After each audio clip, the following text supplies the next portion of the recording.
श्याम दरिहरे जी। श्याम दरिहरे जी मैथिली कविता में बहुत पहिने अखुएला,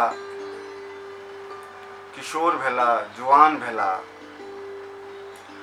आ हुनक ई सबटा रंग हुनक कविता में देखार होइत चलि जाइत अछि।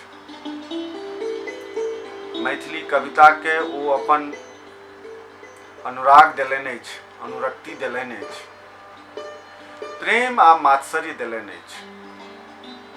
श्याम दरिहरे मैथिली कविता में जाहि तरहे देखार होइत छथि, चिन्हार होइत छथि, ओ एकटा अलग महत्वक रचना थिक, अलग महत्वक वितान थिक। ई अलग बात जे हुनक काव्य कर्म पर, हुनक कथा, हुनक उपन्यास आबि के से एकटा आवरण दऽ देलक आ हिनक कवि रूप नुका सन गेल। मुदा नहीं, ई पूर्ण सत्य नहीं थी।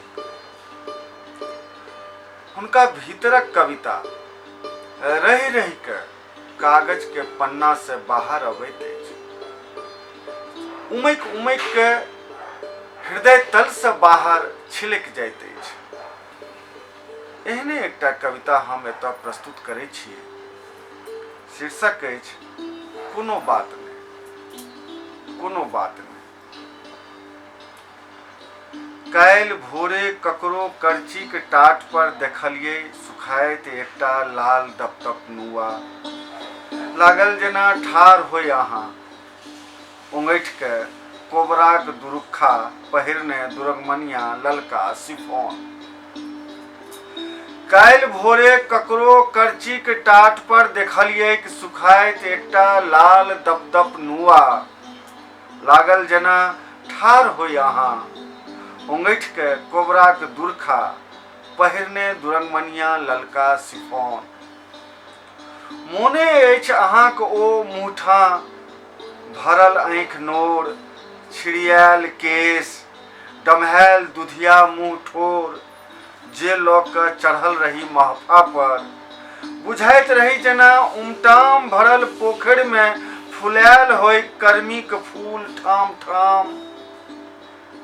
आब ने ओ दिन, ने ओ देह, ने ओ बहिक्रम।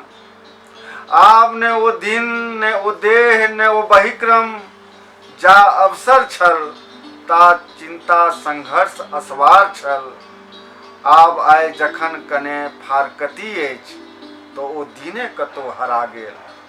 जेना बॉल भरल मुट्ठी से उमेरे पड़ा गेल, जेना बॉल भरल मुट्ठी से उमेरे पड़ा गेल।